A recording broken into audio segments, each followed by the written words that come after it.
Olá, bom dia. Está começando mais uma edição do Uni Entrevista. No programa de hoje, vamos tratar de um assunto que está muito presente na mídia nos últimos meses: o racismo.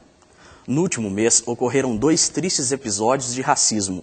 Um na NBA, Liga Americana de Basquete, onde Donald Sterling, dono do Los Angeles Clippers, foi banido da liga para o resto de sua vida, além de pagar multa de $2,5 milhões após declarações de cunho racista.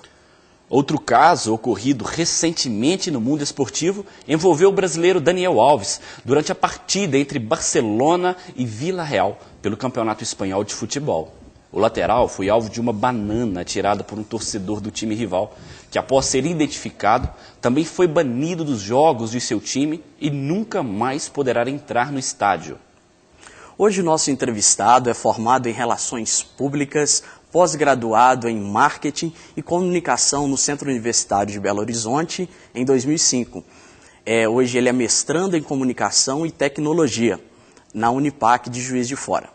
Ele também é conselheiro regional no Conselho Municipal da Igualdade Racial e gerente de comunicação da Regional Noroeste.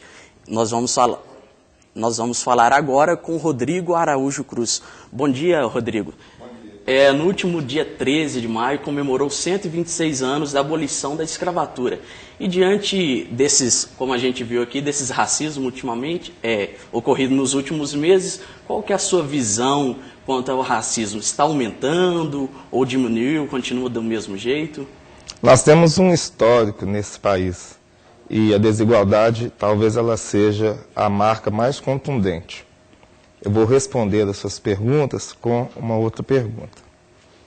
Quando você, que é afrodescendente, sai da sua casa, se você transita pela sociedade, qual é a sua percepção de mundo? Mas não precisa de você responder.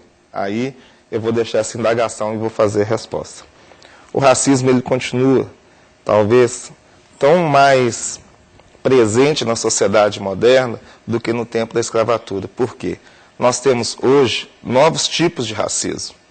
O racismo institucional é um dos grandes problemas que as pessoas que fazem a militância e que lutam por uma política de igualdade, e principalmente a política de igualdade racial, verificam no dia a dia.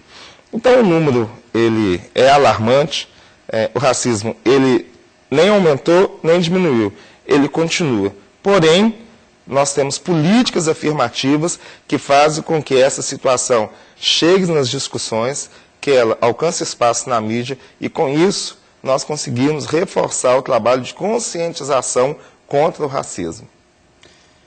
E, Rodrigo, você já presenciou ou presencia com frequência certos tipos de racismo no seu cotidiano? Eu acredito que todas as pessoas que têm uma experiência desse tipo são marcadas para a vida inteira. Eu, particularmente, tive uma situação, mais do que uma, mas eu quero citar uma específica, que foi no movimento estudantil. A minha militância começou no movimento estudantil, inclusive dentro do UniBH. Aqui do UniBH eu saí como coordenador da União Nacional dos Estudantes, tive a oportunidade de trabalhar nos movimentos de base, e em 2002 aconteceu um congresso em Belo Horizonte, foi o congresso da Intercom, juntamente com a Enecos. A Intercom ela é uma sociedade de cientistas da comunicação e a Enecos é a Executiva Nacional dos Estudantes de Comunicação. Na época, o Centro Acadêmico do UniBH coordenava todos os outros diretórios em Belo Horizonte para terem uma proposta de unificar o processo da Enecos dentro da Intercom. Houve uma reunião numa instituição que eu não vou citar o nome, até para não apresentar em si a instituição, mas quero falar sobre o caso. Eu estava no prédio onde seria a reunião, mas eu não conhecia a instituição, porque ela é muito grande, e perguntei a umas pessoas que estavam na porta, onde que é o prédio tal? Era um nome específico. As pessoas estavam na porta, os caras olharam para mim, do jeito que eles estavam, e falaram, não sei. Bom, aí eu andei uns 50 metros, mas vi a placa falando, era o prédio que eu tinha perguntado. Eu fui para a reunião, e na época nós estávamos discutindo vagas para irmos para um outro congresso que teria depois desse processo. E os ônibus, curiosamente, foram dados na época pela reitoria do UniBH, e nós estávamos cedendo parte dos ônibus para os outros delegados das escolas. Para surpresa minha, quando nós chegamos a fazer a discussão, abrimos, né, o processo, chegam esses 2 estudantes que estavam na porta.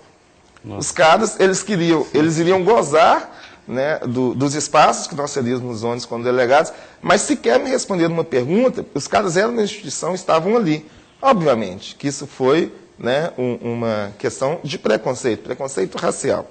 Então eu já vivi isso, colegas já viveram, nós recebemos denúncias quase que diárias no Conselho, e a gente sabe que isso existe e está presente. Ok, agora outra questão também muito falada é a questão das novelas, né? Os negros geralmente não têm papéis em destaque, são poucos que têm. Como que você vê isso? Isso faz parte de uma cultura? Isso tem mudado? Não só os negros. A gente fala, né, de igualdade racial, e a política de igualdade racial, ela trata, obviamente, das disparidades que existem. Mas nós temos fatos como esse dos índios, dos ciganos, né? De todas as populações que estão à margem desse processo midiático. O negro, ele recebe, sim, essa dificuldade em ser protagonista muito mais pelo próprio discurso real da sociedade, né? Como eu falei anteriormente, existe uma discriminação institucional, mesmo que velada. Então, isso faz parte de todo esse processo de concepção da sociedade moderna. Ela faz o alijamento, porque nós já temos isso, talvez, na concepção geral. Quando eu falo que o meu cabelo é bom ou o meu cabelo é ruim, né, eu estou dando uma referência de algo que foi imposto. Por quê? O afrodescendente tem um cabelo ruim, né, e o ariano tem um cabelo bom, o cabelo liso é bom e o cabelo crespo é ruim. E isso vai principalmente para os veículos de comunicação de massa. Então, essa dificuldade, ela não é só ganhada com a qualidade, né, do trabalho, mas sim com a desmistificação, com a quebra de paradigma dessa sociedade vigente. Ok. Muito bem. Estamos no nosso Uni Entrevista, recebendo hoje o nosso convidado Rodrigo. Agora a gente vai dar uma pausa rápida para os nossos comerciais e daqui a pouquinho a gente volta. O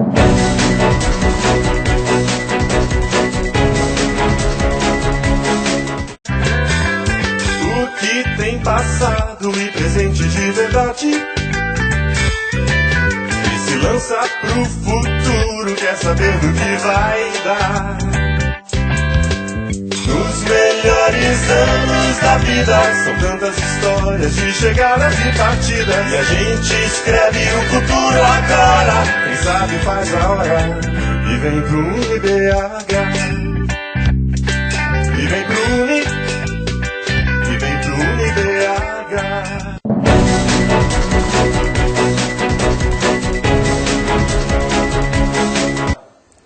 O Uni Entrevista está de volta com o nosso entrevistado de hoje, que é o Rodrigo Araújo Cruz. Rodrigo, com relação a cotas para negros, a gente sabe que tem cota nas universidades, parece que agora recentemente também cotas em concursos públicos. Como que funciona? Todas as duas propostas são projetos de lei, uma lei e a outra ainda não é projeto de lei, falta o sancionamento da presidente, são ações afirmativas. E essas ações, elas, em que pese que vieram tardiamente, elas existem para que a gente possa fazer um equilíbrio das desigualdades. A gente não tem como falar sobre racismo sem tocar nessas disparidades socioeconômicas. E ambas, tanto a cota, né, da inserção do negro nas instituições públicas federais, quanto da cota para concursos públicos, elas possuem um tempo, uma temporalidade, e você precisa de fazer uma apresentação no quesito raça-cor. Ou seja, o negro e o pardo, ele vai sinalizar que ele é negro e que ele é pardo. Isso é uma conquista, não só para o movimento, mas como para toda a comunidade afrodescendente. Por quê? Uma vez que eu tenho, em que pese que existam, né, várias discussões, é um tema polêmico, mas uma vez que eu tenho essas cotas e que eu procuro dar o mesmo direito para todos, aí sim eu estou desenvolvendo uma proposta equilibrada.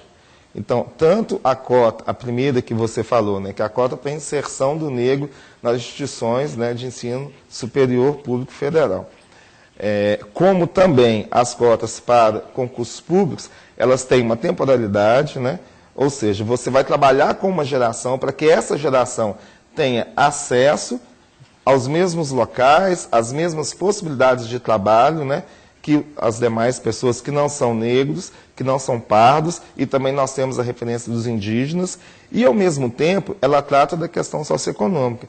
Por quê? Alcançando um espaço que te dá a possibilidade de uma rentabilidade melhor, você consegue trabalhar com essa questão do equilíbrio. Rodrigo, é muito comum também vermos casos de racismo no esporte, no futebol principalmente. Houve até um caso inusitado que relatamos agora no começo da entrevista, sobre o lateral Daniel Alves, do Barcelona, que recentemente, em uma cobrança de escanteio, foi atirada uma banana para ele até num ato ousado, comeu a banana e continuou como se nada tivesse acontecido. Depois disso, houve uma presença maciça nas redes sociais de próprios jogadores, de cidadãos comuns mesmo, na campanha Somos Todos Macacos. Como você vê essa campanha? Você acha que ela tem um efeito realmente positivo contra o racismo? Sim. Respondendo curto e grosso, lógico que tem, mesmo porque nós conhecemos e reconhecemos o poder que as redes sociais exercem hoje. Agora, do ponto de vista do imperativo ideológico, eu particularmente, né, sou mais da linha adâmica. Então, assim, né, nada contra, né, a proposta darwinista aí de que todos vêm do macaco. Para mim, todos vêm de Adão. Então, dentro dessa postura, a rede social ela faz, sim, um trabalho hiper interessante, quando ela traz à tona essa questão. É louvável a atitude do Daniel Alves, inclusive, assim, uma atitude não só louvável, mas muito corajosa. Mas eu vejo que nós precisamos aprofundar um pouco mais esse debate, não pode ficar só aí, né? Porque se todos nós, né, viemos, né, da mesma proposta da existência, e aí, né, nem a existência evolucionista, nem a existência criacionista, mas assim, que todas as tendências culminam para essa ideia de que todos nós somos iguais, e isso é uma prerrogativa da lei, né? Todos nós somos iguais perante a lei. Sim. Então, eu acredito que foi uma grande oportunidade para que o debate seja aumentado. Eu acho que a gente precisa de continuar reverberando. E também, vocês falaram no início, né, lá a referência dos Los Angeles Clippers. Sim. Bacana, né? NBA, né, assim, salários milionários. E se vocês observarem, os Estados Unidos eles estão hoje num processo inverso do que nós estamos no Brasil.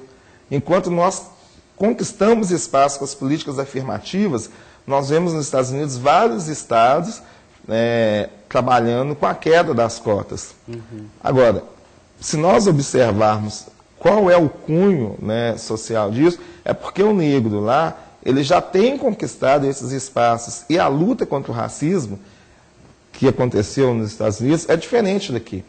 Porque lá você teve uma luta sangrenta, você tem uma luta histórica, você tem os Panteras Negras, você tem Malcolm X, né, Martin Luther King, tantas outras pessoas. Temos nossos heróis aqui também, mas os nossos heróis aqui são os Josés, são os Joãos, são as Marias, né? É o Renegado, lá do Morro Veracruz, né? É a Mariana, lá do Boa Vista, né? São tantos outros atores sociais anônimos que procuram apresentar para essa mesma rede social a sua maneira de pensar, de agir, de interagir. Ok. Ô, Rodrigo, agora como que funciona o grupo, né, da igualdade racial aqui de Belo Horizonte? A política de promoção da igualdade racial, em sua maioria, ela é apresentada, né, pelo poder público. Então, nós temos aí, né, todas as leis que, a partir do século XXI, têm se afirmado como propostas para que possamos não só atuar de uma proposta de luta contra o preconceito racial, mas também para trazer a sociedade civil para o debate. O grupo de discussão que nós, né, começamos a desenvolver na Regional Noroeste, ele foi fruto de um planejamento estratégico, né, do atual governo municipal, que baseou-se no Estatuto da Igualdade Racial, né? que é de 2012. Então, é tudo novo. Nós estamos trabalhando com uma construção de uma política municipal da igualdade racial que tem seus recortes regionais. A Regional Noroeste, hoje, ela possui, por exemplo, catalogados 7 grupos de reinado, que trabalham com o quê? Com as referências das matrizes africanas. Existe uma discussão com relação ao ecumenismo, né?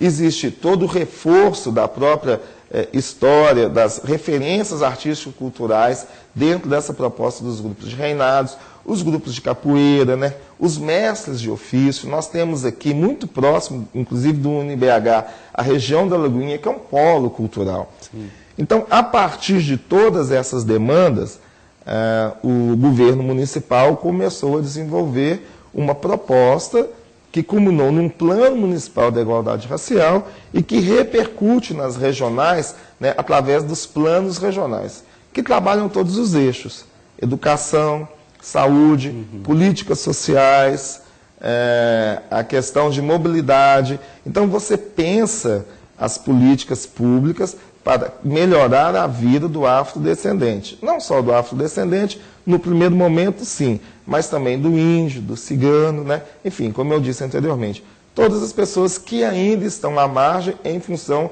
de um processo discriminatório. Então, o grupo de trabalho, ele fechou as suas atividades apresentando um plano regional. Hoje nós temos um grupo gestor que tem uma especificidade, porque ele trabalha de uma maneira intersetorial.